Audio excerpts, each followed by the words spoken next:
50, 60, 70 বছরের গুনাহ মাফ করতে পারে না? আল্লাহ দয়াময়, আল্লাহ দয়া। কেননা আমার আল্লাহ পাক জানিয়ে দিয়েছে,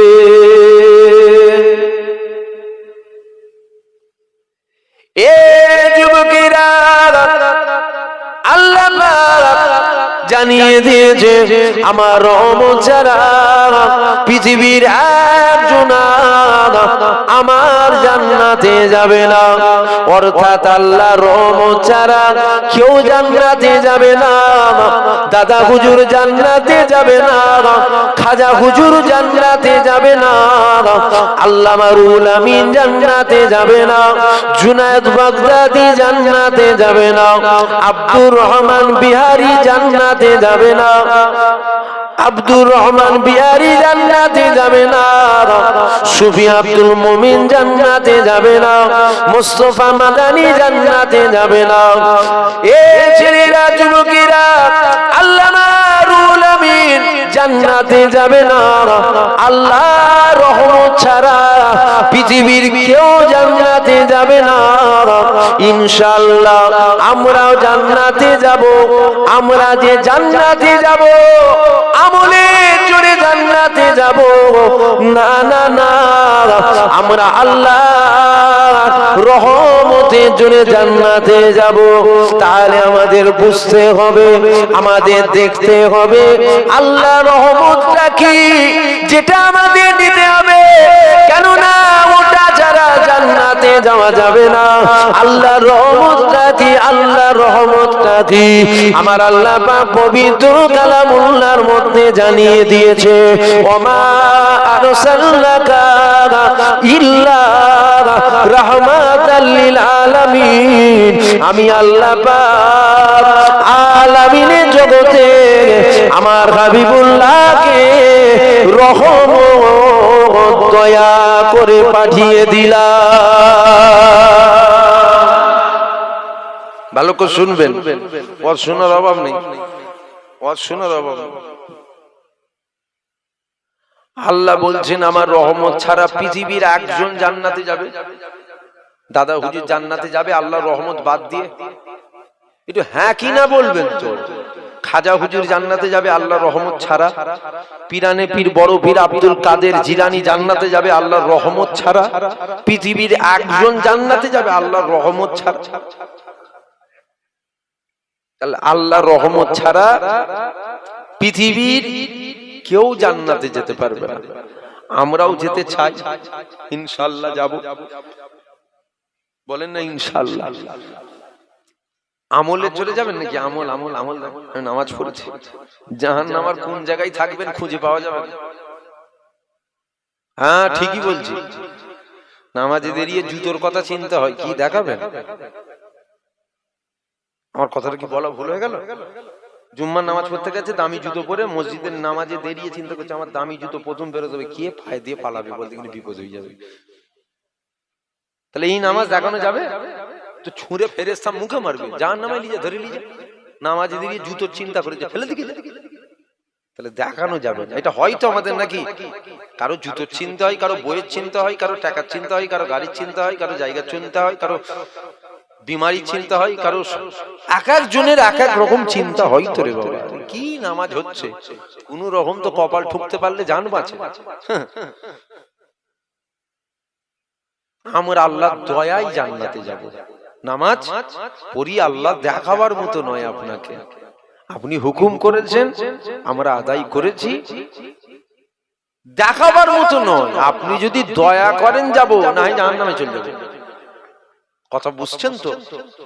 আমরা আপনার দয়ায় জান্নাতে যাব।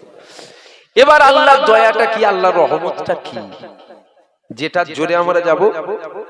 আমার আল্লাহ পবিত্র কোরআন শরীফের মধ্যে বলছেন,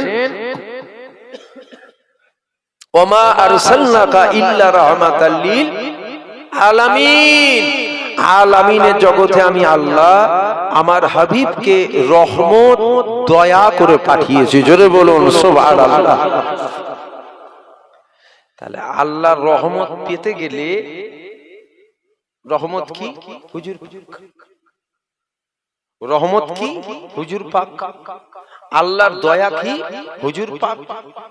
জান্নাতে যেতে গেলে দয়ার প্রয়োজন, অর্থাৎ হুজুর পাকের প্রয়োজন।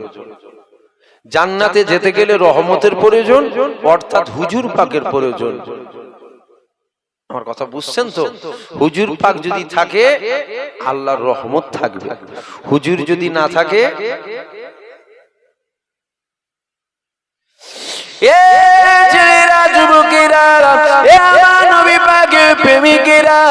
আল্লাহ পাক আপনার আমার নবী কত সম্মান দিয়েছে, আমার নবী পাকের আল্লাহ কত তাজিম দিয়েছে, আমার নবী পাকে আল্লাহ কত ইজ্জত দিয়েছে। দেখো সমাজে দেখবেন নামাজের ওয়াজ মুলি সাহেব করে, বক্তা সাহেব রোজার ওয়াজ করে, বক্তা সাহেব হজের ওয়াজ করে, বক্তা সাহেব যাকাতের ওয়াজ করে, বক্তা সাহেব টুপির ওয়াজ করে, বক্তা সাহেব জুব্বার ওয়াজ করে, বক্তা সাহেব সুন্নাতের ওয়াজ করে।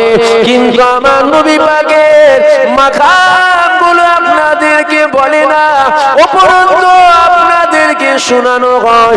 নবী নিয়ে মাতামাতি করার দরকার নাই, যা মসজিদে গিয়ে নামাজ পড়ো, আল্লাহ পাক নামাজকে ফরজ করে দিয়েছে।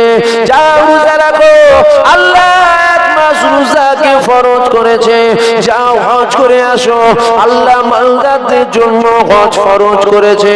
এগুলো বক্তাদের মুখে শোনা যায়, কিন্তু আমার নবী পাকের কথা যখন আসে তখন দেখবেন তারা বলে অত নবী নিয়ে মাতামাতি করার দরকার নাই। নামাজ পড়ো, রোজা রাখো, হজ করো, যাকাত দাও, দাড়ি রাখো, টুপি পরো। মনে রাখবেন এরা কখনো মুমিন হতে পারে না, কেননা এদের দিলে সব আছে কিন্তু এদের দিলে আমার নবী পাকের মহব্বত নাই। কেননা এরা আমাদেরকে নবী পাকের মাকাম শোনাতে চাই না, উপরন্তু নবী থেকে তোমাকে আমাকে সরাতে চাই। এ ছেলেরা, যুবকেরা যদি বলেন না ঠিকই আছে, তো আল্লাহর কথা বলছে, নামাজের কথা বলছে, রোজার কথা বলছে, আল্লাহকে মানার কথা বলছে, নবী নিয়ত লাফালাফির দরকার কি আছে? এ যুবকেরা, বাপেরা, এ আমার মায়েরা, বোনেরা, মনে রাখবে এই পৃথিবীর জমিনে একটা ধর্ম আছে, যেই ধর্মটার নাম হলো খ্রিস্টান। এই পৃথিবীতে আর একটা ধর্ম রয়েছে, যেই ধর্মটার নাম হলো ইহুদি। এই যে দুটো ধর্ম রয়েছে, খ্রিস্টান রয়েছে, ইহুদি রয়েছে, আর আমরাও রয়েছি। আমরা যে আল্লাহকে মানি, শুধু আমরা মানি না, না, না, না, না। আমরা যেমন আল্লাহকে মানি, খ্রিস্টান ওরাও আল্লাহকে মানে। আমরা যেমন আল্লাহকে মানি, ইহুদি ওরাও আমার আল্লাহকে মানে। তাহলে কি বুঝলে? আমরাও আল্লাহ মানি, খ্রিস্টানও আল্লাহ মানে, ইহুদিও আল্লাহ মানে। আল্লাহ মানাতে যদি জান্নাত হয়, আমরাও জান্নাতে যাব, খ্রিস্টানও জান্নাতে যাবে, ইহুদিও জান্নাতে যাবে। না, না, না, খ্রিস্টান জান্নাতে যাবে না, ইহুদি জান্নাতে যাবে না, আমরা জান্নাতে যাব। ওরা যাবে না কেন? ওরা আল্লাহ মানে, ঈসা নবীকে খোদার বেটা বলে মানে। খ্রিস্টান আল্লাহ মানে, ঈসা নবীকে খোদার বেটা বলে মানে। ইহুদি আল্লাহ মানে, আর উজায়ের নবীকে খোদার বেটা বলে মানে। ওরা আমার নবী পাককে মানে না, ওরা আল্লাহ মানে, কিন্তু ওরা নবী মানে না। আমরা জান্নাতে যাব। আমরা কেন জান্নাতে যাব? আমরা আল্লাহ মানি, আল্লাহ নবীকেও মেনে নিলাম। শুধু আল্লাহ মানাতে যদি জান্নাত হয়, জানা নেই জেনেলে লাফালে হবে? মনে করো আমরাই খালি আল্লাহকে মানি নাকি? কে বলেছে আমরা শুধু আল্লাহকে মানি? খ্রিস্টান আল্লাহ মানে, ইহুদি আল্লাহ মানে, মানে না? হ্যাঁ মানে। কিন্তু ওরা আমার নবীকে মানে না। ঈসা নবীকে খোদার বেটা বলে মানে, উজায়ের নবীকে খোদার বেটা বলে মানে। আমার নবীকে ওরা মানে না। আমার নবী মানে না, জাহান্নামে যাবে। আমরা জান্নাতে যাব। আমরা কেন যাব? আমরা আল্লাহ মানি, জোরে বলেন, আল্লাহর নবীকেও মানি। শুধু আল্লাহ মানাতে জান্নাত যাওয়া যাবে? যদি যাওয়া যায় খ্রিস্টান যাবে, যদি যাওয়া যায় ইহুদি যাবে। না, ওরা যাবে না। কেন যাবে না? আল্লাহ মানে নবী মানে।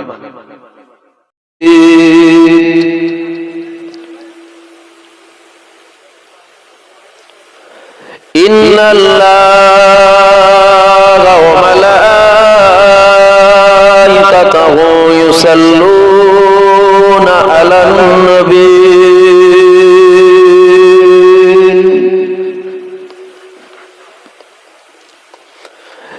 ইয়া আইয়ুহাল্লাযীনা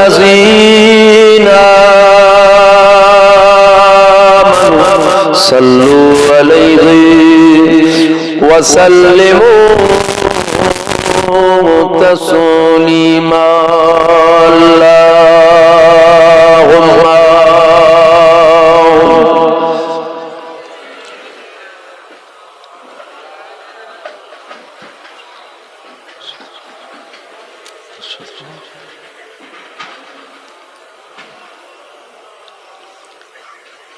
सदाग़े माशर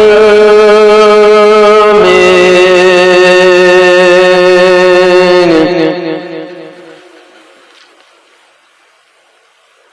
लब्बैक लब्बैक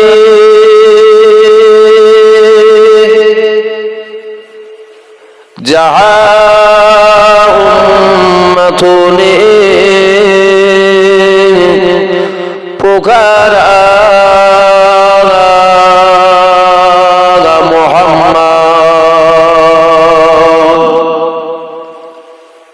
हमें जानो दिल से प्यारा मोहम्मद मोहम्मद की गमो हमारा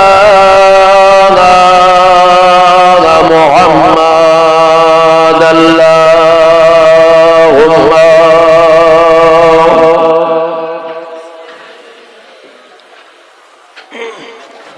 क्या बोले थे?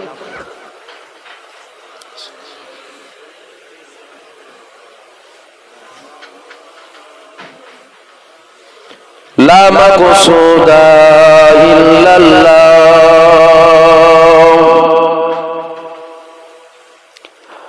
ला मौजूदा इल्लल्लाह ला मक़सूदा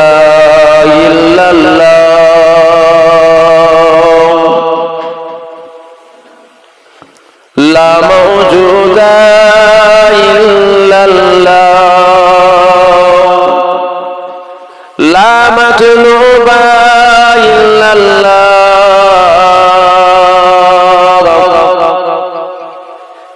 ला महबूबा इल्लल्लाह बोलो ला इलाहा इल्लल्लाह जुरे जुरे ला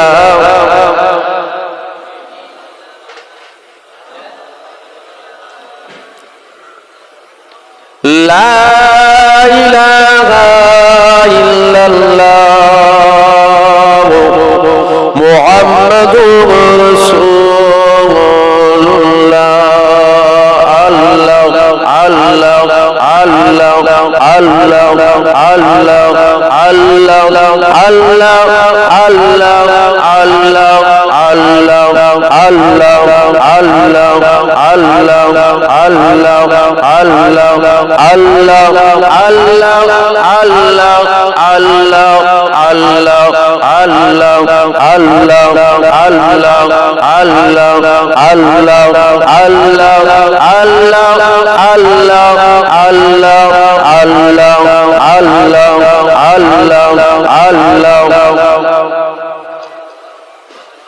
আরো জোরে আল্লাহ আল্লাহ আল্লাহ আল্লাহ আল্লাহ আল্লাহ আল্লাহ আল্লাহ আল্লাহ আল্লাহ আল্লাহ আল্লাহ আল্লাহ আল্লাহ আল্লাহ আল্লাহ আল্লাহ আল্লাহ আল্লাহ আল্লাহ আল্লাহ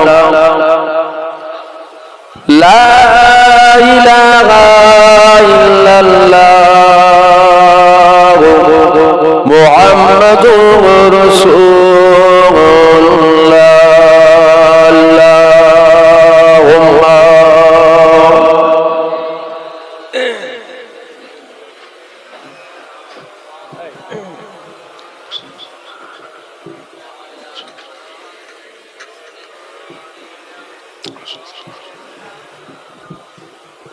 সকলে বলেন আলহামদুলিল্লাহ। জোরে বলুন আলহামদুলিল্লাহ। আপনাদের কষ্ট হচ্ছে? আবার শুনে তো মনে হচ্ছে ঠেলাই করে বলছেন। কষ্ট হচ্ছে? আল্লাহ করে হারাম জায়গায় তো আমাদের জোশ খুব বেশি থাকে, আর ভালো জায়গা পবিত্র জায়গাগুলো যেন নাচারে কোন রকম পার করতে পারলে জান বাঁচা টাইপের হয়। জোরে বলুন আলহামদুলিল্লাহ। আল্লাহ করে গোটা মজলিসে সবই তো জওয়ান দেখতে পাচ্ছি, মুরব্বী তো হাতে গোনা কটা। এটা লক্ষণ ভালো, খারাপ নয়, খারাপ লক্ষণ নয়, ভালো লক্ষণ। আল্লাহর দরবারে শুকরিয়া আদায় করেন যে আমার আল্লাহ পাক আপনাকে আমাকে বড় নিয়ামতের জায়গায় বসিয়েছেন। যেমন একটা জায়গায় আল্লাহ পাক আপনাকে আমাকে বসিয়েছেন, যে জায়গায় আমরা যদি চুপ করে বসে থাকি, আমাদের জীবনে যে সমস্ত সাগীরা সাগীরা অর্থাৎ ছোট ছোট গুনাহ আছে, ওই গুনাহগুলোকে আমার আল্লাহ এমনিতেই মাফ করতে থাকে। জোরে বলুন সুবহানাল্লাহ। একই কথাই গুনাহ মাফ হবার জায়গা, যেখানে আল্লাহ পাক আপনাকে আমাকে বসিয়েছেন, গুনাহ মাফ হবার জায়গা।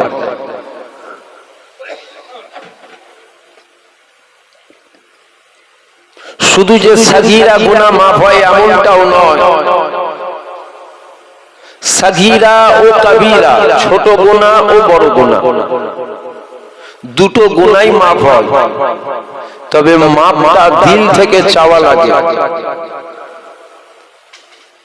কেননা আমার আল্লাহ জানিয়েছে, বান্দা তোরা আমার কাছে মাফ চাইবি। একবার কেন, 100 বার কেন, 1000 বার কেন, 1 কোটি বারও যদি তোরা মাফ চাস, তোদের গুনাহ মাফ হবে না। কোটিবার চাওয়ার প্রয়োজন নেই, একবার মাফ চাও, একবার। কোটিবার মাফ চাওয়ার প্রয়োজন নেই, একবার চাও, দিল থেকে চাও। একবার দুরূদ শরীফ আল্লাহুম্মা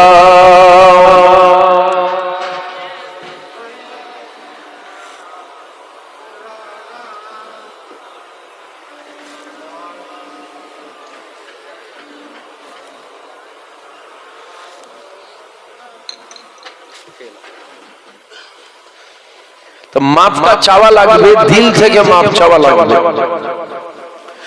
যদি দিল থেকে আমরা আল্লাহর কাছে মাফ চাই, কোটিবার মাফ চাওয়ার প্রয়োজন নেই, একবার চান, ওই একবার মাফ চাওয়াতেই আমার আল্লাহ আমাদের জিন্দেগির গুনাহটাকেই আল্লাহ মাফ করে দেবে। জোরে বলুন সুবহানাল্লাহ।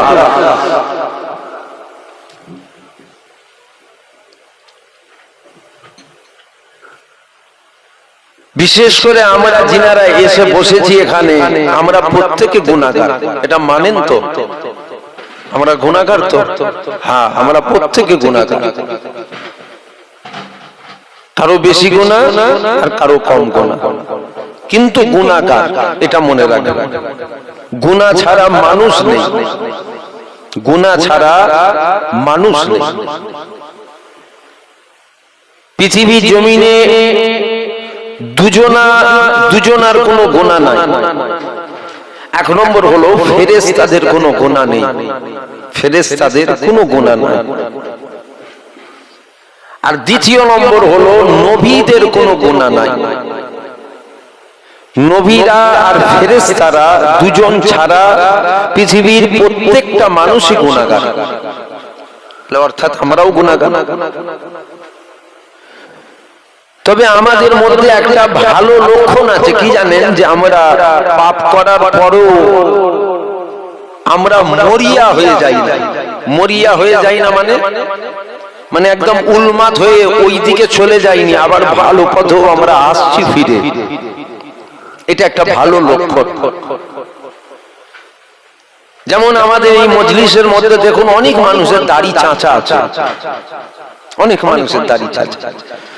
যদি দাড়ি চেঁচে আপনার মনে হয় না আমি দাড়ি চেঁচেছি, আমি অন্যায় কাজ করেছি, আমি নবীর সুন্নাতটা মুখে রাখিনি, ইচ্ছা করে হোক আর অনিচ্ছাই হোক, জেনে শুনে হোক আর না জেনেই হোক, আমি নবীর সুন্নাতটা মুখে রাখিনি, আমি অন্যায় করেছি, আমার আল্লাহ যদি আমাকে ধরে আমি হয়তো জবাব দিতে পারবো না, এইটা যদি মনে হয় লক্ষণ ভালো, লক্ষণটা ভালো। আর যদি কারো মনে হয় ওসব দাড়ি টাড়ি রেখে দিকে যা দিকে,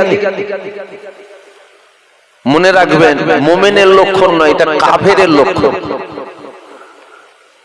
নামাজ পড়েন, কাজা করেছেন, যদি আপনার দিল আপনাকে এতটুকু বলে যে নামাজ কাজা করেছো, অন্যায় করেছো, আল্লাহ যদি ধরে জবাব দিতে পারবো না, আমাকে হয়তো এই নামাজ কাজা করার জন্য জাহান্নামায় যেতে হতে পারে, এটা যদি মনে জাগে তাহলে মনে রাখবেন এটা মুমিনের লক্ষণ।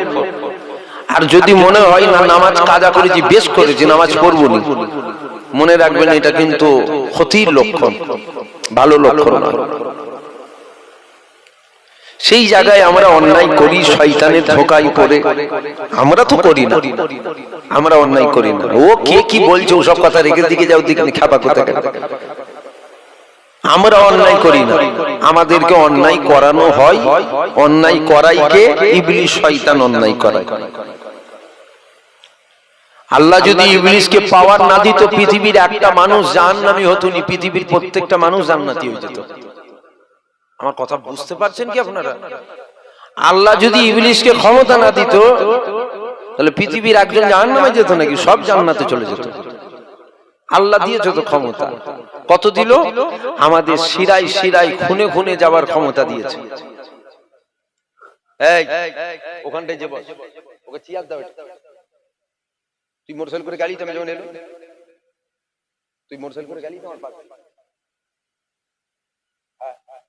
আমি যখন ঢুকছিলাম গাড়ি নিয়ে, তখন তুই পাশ দিয়ে মোটরসাইকেল করে গাড়ি, তুই আসলি। তাহলে শুনছেন আপনারা?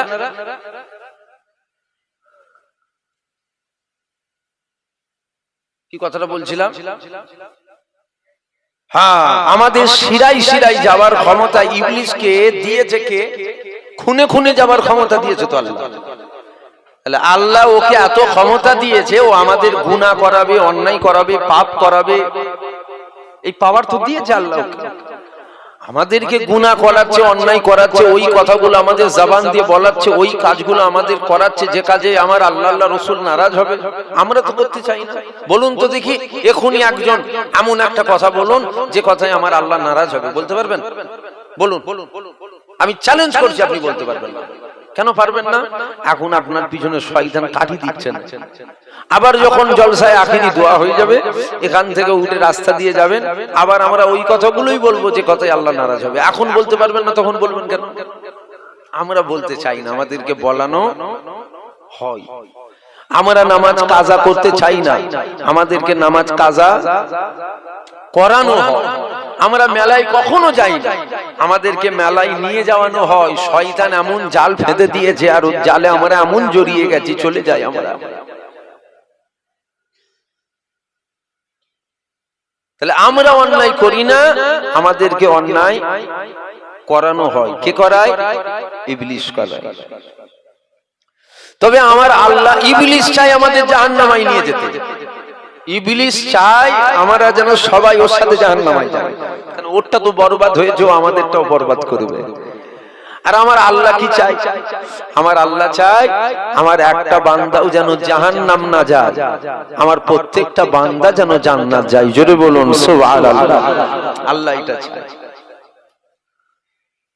তাই তো আমার আল্লাহ ইবলিসকে বলেছে, ইবলিস তুই শোন, শুনে যা, তুই যে ক্ষমতা লিলি আমার বান্দাদের ধোঁকায় দিবি নয়, আমার বান্দাদের শিরাই শিরাই গিয়ে খুনে খুনে গিয়ে দাগা দিয়ে ওদের হারাম কাজ করাবি নয়, যা করাগে যা, যা করাগে যা, আমি পাওয়ার দিয়ে দিলাম।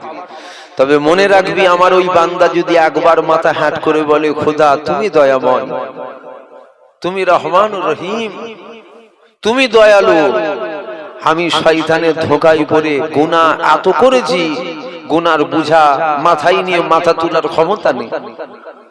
ইবলিস ও যদি চোখের পানি ছেড়ে দেয় আর একটু বা চোখের পানি যদি চোখের কোণ দিয়ে বেরিয়ে যায়, জমিনে পড়ে নে, পড়ার আগে কাতরা পরিমাণ চোখের পানি পড়ার আগে আমি ওর 100, 150, 200, 400, 500 বছরের গুনাহ আমি আল্লাহ মাফ করে দেবো। জোরে বলুন সুবহানাল্লাহ। আমার আল্লাহ দয়াময়, তো আল্লাহ তো আমাদের জান্নাত দিতে চায়, আমাদের মাপটা দিল থেকে চাইতে হবে, এটা যেন মনে থাকে।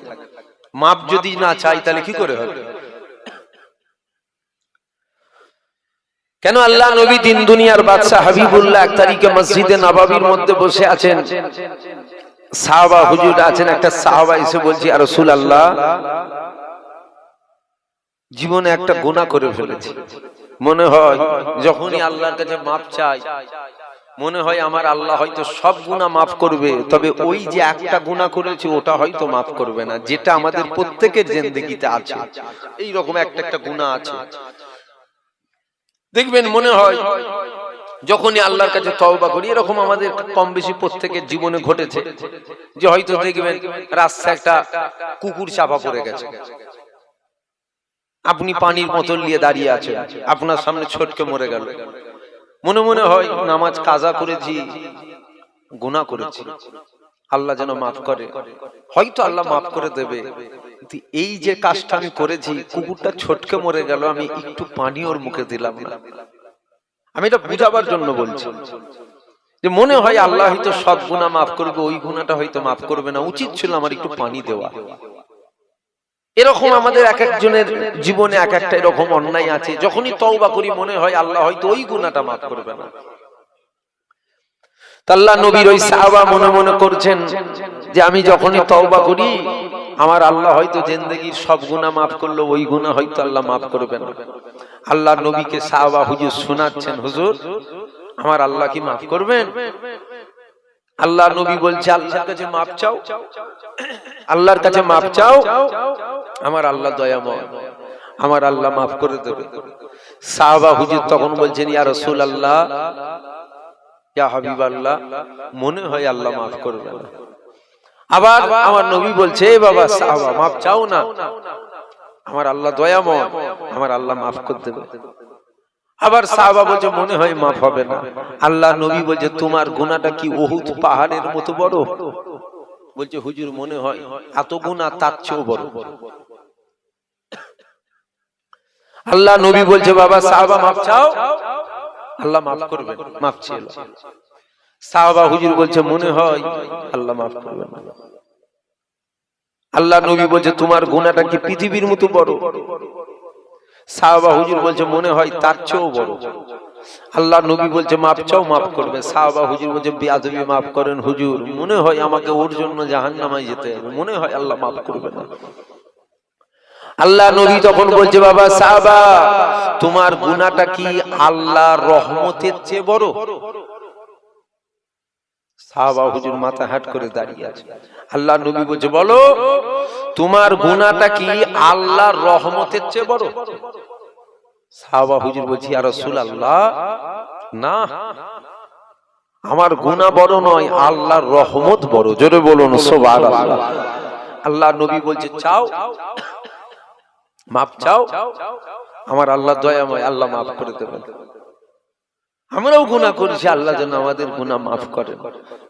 মওতকে ভয় লাগে না, ভয় তো লাগে কবরকে। আপনারা মওতকে ভয় খান নাকি? না, একবার কেন 100 বার মওত হলো আলহামদুলিল্লাহ, কোন মওতকে ভয় লাগে না, একদম ঈমানি কথা। যাররা পরিমাণ মওতকে ভয় লাগে না, এখনই হলে আলহামদুলিল্লাহ, কি হয়েছে? তবে ভয় লাগে কবরকে, মওতকে ভয় লাগে না, ভয় লাগে কবরকে। মওত তো আজ না হলেও কাল হবে রে বাবা, কেউ রেহাই পাবে নাকি? মওতকে আমরা ভয় করি না, আমরা ভয় খাই কবরকে, ওখানে কি হবে ওটা ভয় লাগে।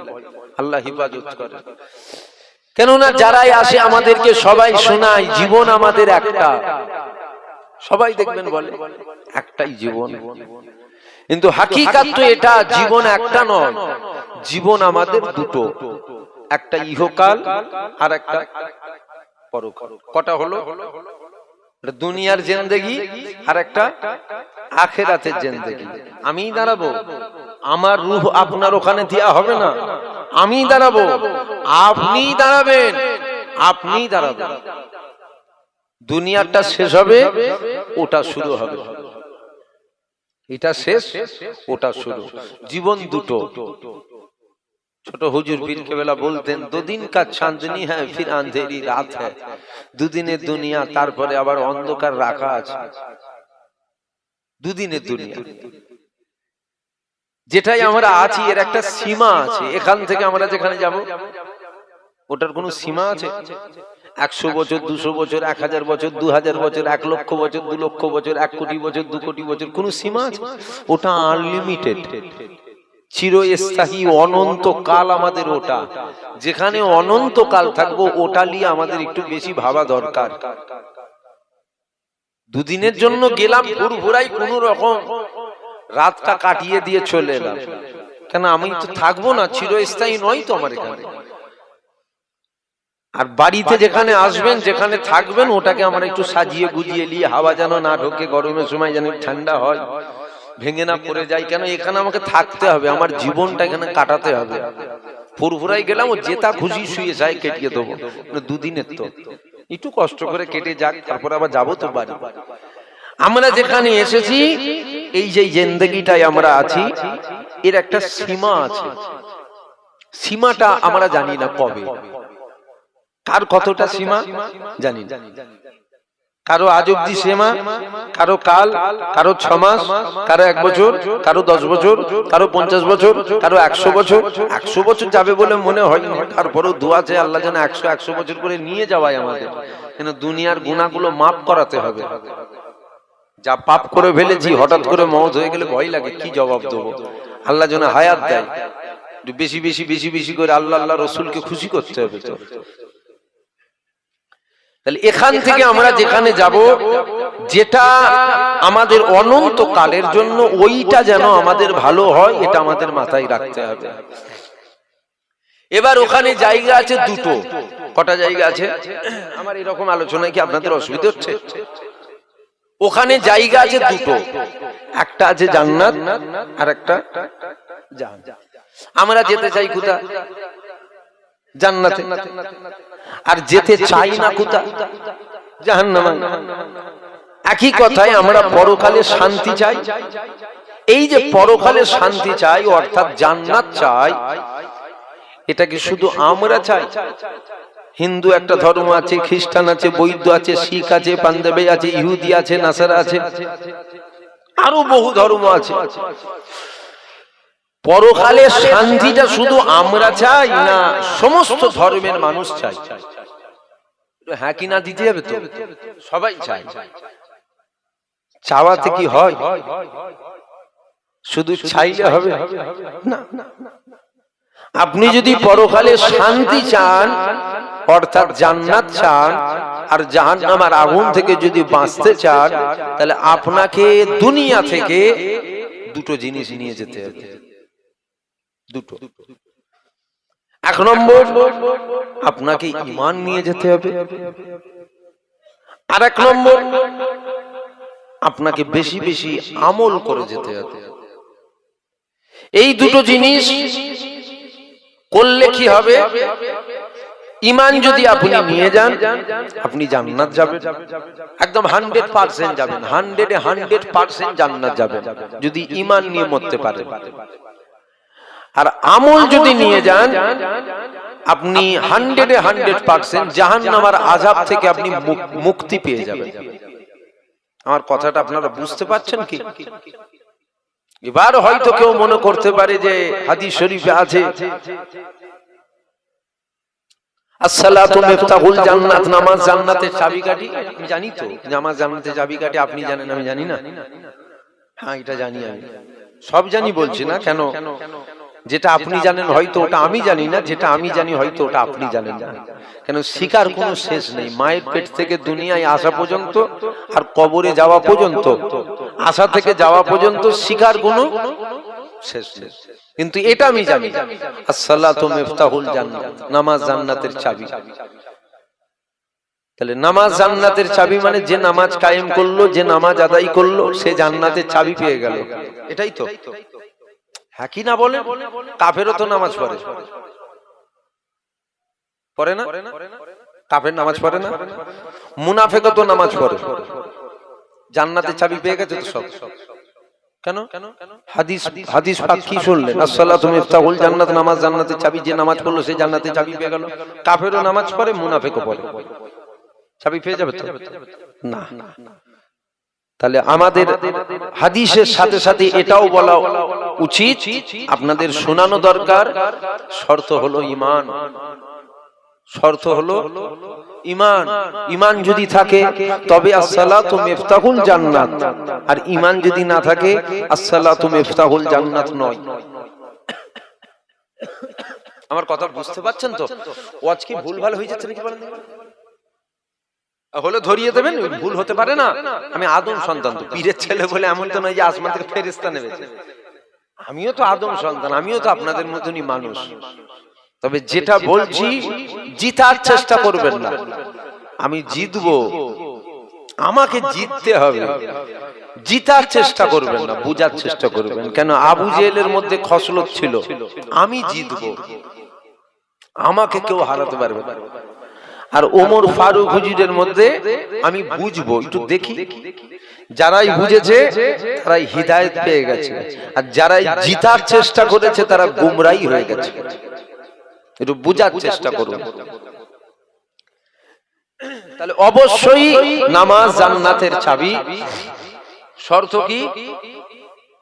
শর্তটা কি বলুন? ঈমান।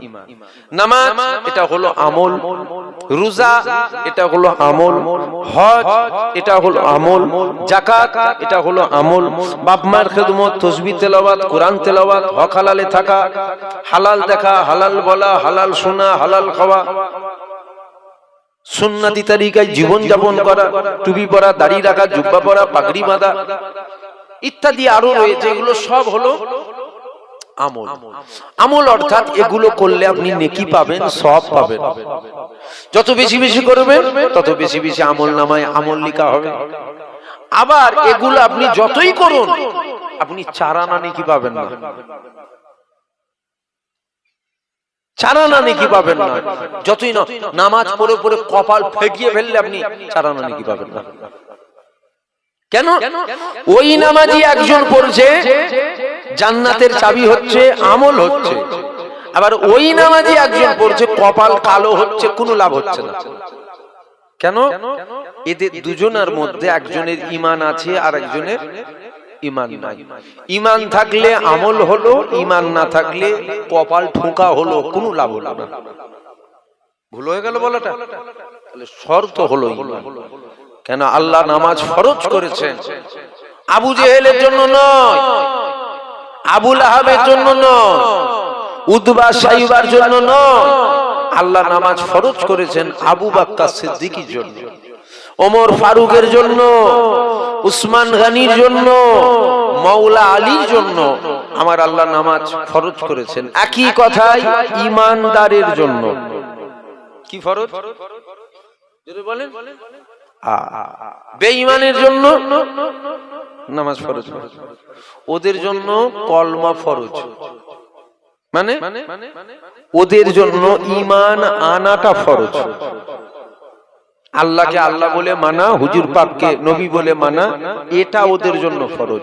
এরা যখন এটা মেনে নেবে তারপরে এদের উপরে নামাজ ফরজ হবে, রোজা ফরজ হবে, হজ ফরজ হবে, যাকাত ফরজ হবে। আমার কথা বুঝছেন? তাহলে আগে হলো ঈমান, আগে হলো ঈমান। কেননা আল্লাহ নবীদের 1000 বছর আগে বলেছেন আখিরি জামানায়, এটা আখিরি জামানা তো, আখিরি জামানায় হাতে তালুতে আগুন রাখা সহজ হবে, আখিরি জামানায় আগুন রাখাটা সহজ নয়। সহজ নয়। একটা সেকেন্ডের জন্য একটা আগুনের গোলা রাখুন তো হাতে, একটা সেকেন্ডের জন্য ঠেকাবেন আর ফেলে দেবেন, রাখবেন আর ফেলে দেবেন, এই রাখবেন আর ফেলে দেবেন, এর মধ্যে দেখবেন ফুসা পড়ে গেছে। তাহলে সহজ কি? নবী বলছেন আগুন রাখা সহজ হবে, ওর থেকেও অধিক কষ্ট হবে আখিরি জামানায় ঈমান রাখা। মানে আগুন রাখা যত কষ্ট, ওর থেকেও বেশি কষ্ট ঈমান রাখা। এটা আখিরি জামানা চলছে। আল্লাহ নবী আরো বলেছেন আখিরি জামানায় আমার উম্মতেরা সকালে মুমিন হবে, সন্ধ্যায় বেঈমান হয়ে যাবে। সন্ধ্যায় মুমিন হবে, সকালে বেঈমান হয়ে যাবে। ওরা বুঝতেই পারবে না, ওরা বুঝতেই পারবে না। মাথায় টুপি, মুখে দাড়ি, বড় জুব্বা সব থাকবে, ঈমানটা থাকবে না। আখিরি জামানা চলছে, আমাদের খুব সতর্ক হতে হবে। আর বিশেষ করে আমাদের খুব বুঝে সাজে ওয়াজ নসিহত গুলো শুনতে হবে। কেন? আখিরি জামানা। কেন? এই জন্য বললাম ওয়াজ নসিহতটাও বুঝে সুঝে শুনতে হবে। কেন? ইসলামের যখনই ক্ষতি হয়েছে, দাড়িওয়ালা, টুপিওয়ালা, জুব্বাওয়ালা, এদের দ্বারাই কিন্তু ইসলামের ক্ষতি হয়েছে। যাদেরকে বলা হয় মুনাফিক। কি বলা হয়? মুনাফিক বলা হয়। এদের দ্বারা ইসলামের সব থেকে বড় ক্ষতি হয়েছে। যেই আলোচনা করছি এই আলোচনাটা শুনুন। আমার মনে হয় এই আলোচনাটা আপনাদের শোনার প্রয়োজন আছে। দাদা হুজুর ফুক মেরে বোতল ফেটিয়েছিল, ওটা এখন শোনার প্রয়োজন নেই। ছোট হুজুর কি করে লুটা ছুঁড়েছিল, সুন্দরবন বাঘের মুখে যে লেগেছিল, ওটা এখন প্রয়োজন নেই। এখন ঈমানটাকে বাঁচাবার প্রয়োজন। আমার কথা বুঝছেন কি আপনারা? ঈমানটাকে বাঁচিয়ে নেন। কিন্তু ঈমান যদি থাকে তবেই তো সুবহানাল্লাহ বলবেন, নেকি হবে। ঈমান না থাকলে মসজিদের ভাস কাতারে দাঁড়িয়ে নামাজ পড়েও জাহান্নামে যেতে হবে। ঈমানটাকে ঠিক করতে হবে। জলসার হার গ্রামে গ্রামে বেড়ে গেল, দাড়িওয়ালার হার গ্রামে গ্রামে বেড়ে গেল, টুপিওয়ালার হার গ্রামে গ্রামে বেড়ে গেল, জুব্বাওয়ালার হার গ্রামে গ্রামে বেড়ে গেল, কোটি কোটি হলো। হুজুরের হার বেড়ে গেল। দিন দিন যত দিন যাচ্ছে ঈমানদারের হার কমছে। যত দিন যাচ্ছে ঈমানদারের সংখ্যাটা কমছে। সমাজে খারাপ লাগলে কিছু করার নেই, যেটা বাস্তব সেটা তো বলতে হবে। সমাজে বিদেশি কুকুরের দাম আছে, মুসলমানের দাম নেই। খারাপ লাগলে কিচ্ছু করার নেই, এটা বাস্তব, এটা সত্য। বিদেশি কুকুরের দাম সমাজে আছে, দাড়িওয়ালা টুপিওয়ালার দাম সমাজে নেই। দেখলে মানুষ থুতু ফেলে। নিশ্চয়ই এর পিছনে দায়ী কিন্তু আমরা নিজেরা, অন্য কেউ নয়। অন্য কেউ দায়ী নয়, আমরা নিজেরা দায়ী। কেন? আমরা ইসলাম থেকে দূরে সরে যাচ্ছি, আমাদের দিল থেকে ঈমান চলে যাচ্ছে, ঈমান চলে যাচ্ছে। তাই একটু যেটাই যায় আমি হুজুর পাকের আলোচনা করি, আপনার এখানেও করব। কেন? হুজুর পাকই তো আমাদের ঈমান, হুজুর পাক আমাদের ঈমান। অসুবিধা আছে নাকি নবীর আলোচনা করলে? আমি 100টা আলোচনা করলে 95 জায়গায় নবী নবী নবী নবী করি। কেন করি? আমি এই নবী নবী করার পিছনে কারণ দুটো। 1 নম্বর, নবী নবী এই জন্য করি, কিয়ামতের ময়দানে আমি নাজাত পাবো না, তাই নবী নবী করি, যাতে নবীর ওসিলায় নাজাত পাই, এই জন্য করি। আর একটা কারণ, হুজুর পাকের কথায়, নবীর কথায় আমার আল্লাহ ওই মজা দিয়েছে, এই মজা পৃথিবীতে আর দ্বিতীয় কারো আলোচনায় এত মজা নেই। আর যদি বলেন নবী নবী করে কি নাজাত পাওয়া যাবে? হ্যাঁ, 100% পাওয়া যাবে। মুসা নবীর উম্মত 200 বছরের গুনাহ মাফ করে আল্লাহ জান্নাত দিল তো নবীর নামে চুমা খাওয়ার জন্য, জানেন না? তাহলে সেই নবীর উম্মত হওয়ার জন্য আল্লাহ দিতে পারে না? 50, 60, 70 বছরের গুনাহ মাফ করতে পারে না? আল্লাহ দয়াময়, আল্লাহ দয়াময়। কেননা আমার আল্লাহ পাক জানিয়ে দিয়েছে,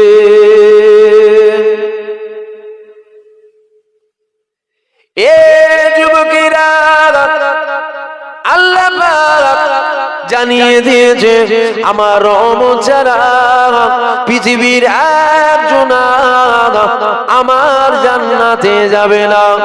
অর্থাৎ আল্লাহর রহমত ছাড়া কেউ জান্নাতে যাবে না।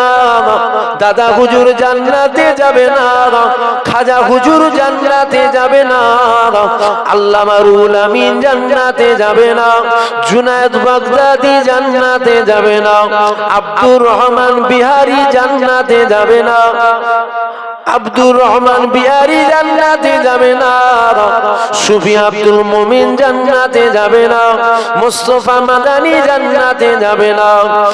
এ ছেলেরা, যুবকেরা, আল্লামা রুহুল আমিন জান্নাতে যাবে না।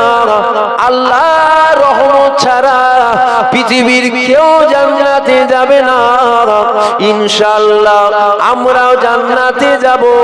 আমরা যে জান্নাতে যাব আমলের জোরে জান্নাতে যাব না, না, না, আমরা আল্লাহর রহমতের জোরে জান্নাতে যাব। তাহলে আমাদের বুঝতে হবে, আমাদের দেখতে হবে আল্লাহ রহমতটা কি, যেটা আমাদের নিতে হবে। কেননা ওটা ছাড়া জান্নাতে যাওয়া যাবে না। আল্লাহ রহমতটা কি, আল্লাহ রহমতটা কি আমার আল্লাহ পাক পবিত্র কালামুল্লাহর মধ্যে জানিয়ে দিয়েছে, ওমা আরসালনাকা ইল্লা রাহমাতাল লিল আলামিন। আমি আল্লাহ পাক আলামিনের জগতে আমার হাবিবুল্লাহকে রহমত দয়া করে পাঠিয়ে দিলাম। ভালো করে শুনবেন, ওয়াজ শোনার অভাব নেই, ওয়াজ শোনার অভাব নেই। আল্লাহ বলছেন আমার রহমত ছাড়া পৃথিবীর একজন জান্নাতে যাবে। দাদা হুজুর জান্নাতে যাবে আল্লাহর রহমত বাদ দিয়ে? একটু হ্যাঁ কি না বলবেন তো। খাজা হুজুর জান্নাতে যাবে আল্লাহর রহমত ছাড়া। পীরানে পীর বড় পীর আব্দুল কাদের জিলানী জান্নাতে যাবে আল্লাহর রহমত ছাড়া। পৃথিবীর একজন জান্নাতে যাবে আল্লাহর রহমত ছাড়া। আল্লাহর রহমত ছাড়া পৃথিবীর কেউ জান্নাতে যেতে পারবে না। আমরাও যেতে চাই, ইনশাআল্লাহ যাব। বলেন না ইনশাআল্লাহ? আমলে চলে যাবেন নাকি? আমল আমল আমল নামাজ পড়েছি, জাহান্নামের কোন জায়গায় থাকবেন খুঁজে পাওয়া যাবে? হ্যাঁ ঠিকই বলছি। নামাজে দাঁড়িয়ে জুতোর কথা চিন্তা হয়, কি দেখাবেন? আমার কথাটা কি বলা ভুল হয়ে গেল? জুম্মার নামাজ পড়তে গেছে দামি জুতো পরে, মসজিদের নামাজে দাঁড়িয়ে চিন্তা করছে আমার দামি জুতো প্রথম বেরোতে হবে, কে পায়ে দিয়ে পালাবে, বলতে গেলে বিপদ হয়ে যাবে। তাহলে এই নামাজ দেখানো যাবে তো ছুঁড়ে ফেরেশতা মুখে মারবে, জাহান্নামে নিয়ে ধরে নিয়ে নামাজে দাঁড়িয়ে জুতোর চিন্তা করে যে ফেলে দিকে, তাহলে দেখানো যাবে না। এটা হয়তো আমাদের নাকি কারো জুতোর চিন্তা হয়, কারো বইয়ের চিন্তা হয়, কারো টাকার চিন্তা হয়, কারো গাড়ির চিন্তা হয়, কারো জায়গার চিন্তা হয়, কারো বিমারির চিন্তা হয়, কারো এক একজনের এক এক রকম চিন্তা হয়। তো রে বাবা, কি নামাজ হচ্ছে, কোন রকম তো কপাল ঠুকতে পারলে জান বাঁচে। আমরা আল্লাহর দয়ায় জান্নাতে যাব। নামাজ পড়ি আল্লাহ দেখাবার মতো নয় আপনাকে, আপনি হুকুম করেছেন আমরা আদায় করেছি, দেখাবার মতো নয়। আপনি যদি দয়া করেন যাব, না হয় জাহান্নামে চলে যাবে। কথা বুঝছেন তো? আমরা আপনার দয়াই জান্নাতে যাব। এবার আল্লাহর দয়াটা কি, আল্লাহর রহমতটা কি, যেটা জোরে আমরা যাব? আমার আল্লাহ পবিত্র কোরআন শরীফের মধ্যে বলছেন, ওমা আরসালনাকা ইল্লা রাহমাতাল লিল আলামিন। আলামিনের জগতে আমি আল্লাহ আমার হাবিবকে রহমত দয়া করে পাঠিয়েছি। জোরে বলুন সুবহানাল্লাহ। তাহলে আল্লাহর রহমত পেতে গেলে রহমত কি হুজুর, রহমত কি হুজুর পাক, আল্লাহর দয়া কি হুজুর পাক। জান্নাতে যেতে গেলে দয়ার প্রয়োজন, অর্থাৎ হুজুর পাকের প্রয়োজন। জান্নাতে যেতে গেলে রহমতের প্রয়োজন, অর্থাৎ হুজুর পাকের প্রয়োজন। আমার কথা বুঝছেন তো? হুজুর পাক যদি থাকে আল্লাহর রহমত থাকবে, হুজুর যদি না থাকে এ ছেলেরা, যুবকেরা, এ আমার নবী পাকের প্রেমিকেরা, আল্লাহ পাক আপনার আমার নবীর কত সম্মান দিয়েছে, আমার নবী পাকের আল্লাহ কত তাজিম দিয়েছে, আমার নবী পাকের আল্লাহ কত ইজ্জত দিয়েছে। দেখো সমাজে দেখবেন নামাজের ওয়াজ মুলি সাহেব করে, বক্তা সাহেব রোজার ওয়াজ করে, বক্তা সাহেব হজের ওয়াজ করে, বক্তা সাহেব যাকাতের ওয়াজ করে, বক্তা সাহেব টুপির ওয়াজ করে, বক্তা সাহেব জুব্বার ওয়াজ করে, বক্তা সাহেব সুন্নাতের ওয়াজ করে, কিন্তু আমার নবী পাকের মাকামগুলো আপনাদেরকে বলে না, উপরন্তু আপনাদেরকে শোনানো হয়। নবী নিয়ে মাতামাতি করার দরকার নাই, যা মসজিদে গিয়ে নামাজ পড়ো, আল্লাহ পাক নামাজকে ফরজ করে দিয়েছে, যা রোজা রাখো, আল্লাহ রোজাকে ফরজ করেছে, যাও হজ করে আসো, আল্লাহ মালদারদের জন্য হজ ফরজ করেছে। এগুলো বক্তাদের মুখে শোনা যায়, কিন্তু আমার নবী পাকের কথা যখন আসে তখন দেখবেন তারা বলে অত নবী নিয়ে মাতামাতি করার দরকার নাই, নামাজ পড়ো, রোজা রাখো, হজ করো, যাকাত দাও, দাড়ি রাখো, টুপি পরো। মনে রাখবেন এরা কখনো মুমিন হতে পারে না, কেননা এদের দিলে সব আছে কিন্তু এদের দিলে আমার নবী পাকের মহব্বত নাই, কেননা এরা আমাদেরকে নবী পাকের মাকাম শোনাতে চাই না, উপরন্ত নবী থেকে তোমাকে আমাকে সরাতে চাই। এ ছেলেরা, যুবকেরা, যদি বলেন না ঠিকই আছে, তো আল্লাহর কথা বলছে, নামাজের কথা বলছে, রোজার কথা বলছে, আল্লাহকে মানার কথা বলছে, নবী নিয়ত লাফালাফির দরকার কি আছে? এ যুবকেরা, বাপেরা, এ আমার মায়েরা, বোনেরা, মনে রাখবে এই পৃথিবীর জমিনে একটা ধর্ম আছে, যেই ধর্মটার নাম হলো খ্রিস্টান। এই পৃথিবীতে আর একটা ধর্ম রয়েছে, যেই ধর্মটার নাম হলো ইহুদি। এই যে দুটো ধর্ম রয়েছে, খ্রিস্টান রয়েছে, ইহুদি রয়েছে, আর আমরাও রয়েছি। আমরা যে আল্লাহকে মানি, শুধু আমরা মানি না, না, না, না, না, আমরা যেমন আল্লাহকে মানি